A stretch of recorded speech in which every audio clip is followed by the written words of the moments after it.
జానపద గాయని మైథిలి ఠాకూర్ ఇప్పుడు రాజకీయాల్లోకి ఎంట్రీ ఇవ్వబోతుందనే చర్చ మొదలైంది. తాజాగా ఆమె ఢిల్లీలో బీజేపీ రాష్ట్ర ఇన్ఛార్జ్ వినోద్ తావ్డే, కేంద్ర మంత్రి నిత్యానంద్ రాయ్తో సమావేశమయ్యారు. మరి ఈ సమావేశంపై వినోద్ తావ్డే సోషల్ మీడియాలో పోస్ట్ పెట్టడం ఈ చర్చకు ఆజ్యం పోసింది. అసలు మైథిలికి బీజేపీ టికెట్ ఇస్తుందా? ఈ భేటీకి వెనుక ఉన్న కథ ఏంటి? వినోద్ తావ్డే తన పోస్టులో ఒక ముఖ్యమైన విషయాన్ని చెప్పారు. లాలూ ప్రసాద్ యాదవ్ అధికారంలోకి వచ్చిన తర్వాత మైథిలి కుటుంబం బీహార్ ను వదిలి వెళ్లాల్సి వచ్చిందట.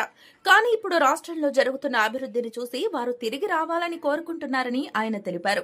ఈ పోస్టుపై స్పందించిన మైథిలి, బీహార్ కోసం గొప్ప కలలు కన్న వ్యక్తులను కలవటం ఆనందంగా ఉందని తెలిపారు. మైథిలికి గతంలో ప్రధాని నరేంద్ర మోడీ నుంచి కూడా ప్రశంసలు దక్కాయి. అయోధ్య రామాలయం ప్రారంభోత్సవం సందర్భంగా శబరిని ఉద్దేశిస్తూ ఆమె పాడిన పాటకు గాను ప్రధాని ఆమెను అభినందించారు. ఇప్పుడు ఈ సమావేశంతో బీజేపీ ఆమెను అభ్యర్థిగా నిలబెట్టడానికి యత్నిస్తుందనే చర్చ గట్టిగా వినిపిస్తుంది. మైథిలి ఠాకూర్ కుటుంబం అంతా సంగీత కుటుంబం. బీహార్లోని మధుబని జిల్లాలో జన్మించిన మైథిలి తన 4 ఏళ్ల వయసులోనే తాతగారి వద్ద సంగీతం నేర్చుకున్నారు. ఆమె తండ్రి, తల్లి ఇద్దరూ మైథిల్ సంగీతకారులే. ఆమె సోదరులు కూడా హార్మోనియం, తబలా వంటివి నేర్చుకున్నారు. Maithili Zee TV Little Champs, Indian Idol Junior వంటి షోలలో పాల్గొని గుర్తింపు తెచ్చుకున్నారు.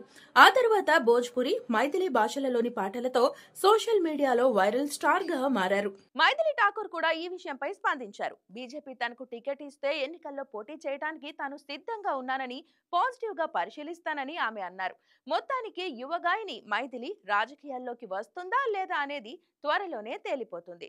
ఇక ఈ విషయంపై మీ అభిప్రాయం ఏంటో కామెంట్ చేయండి.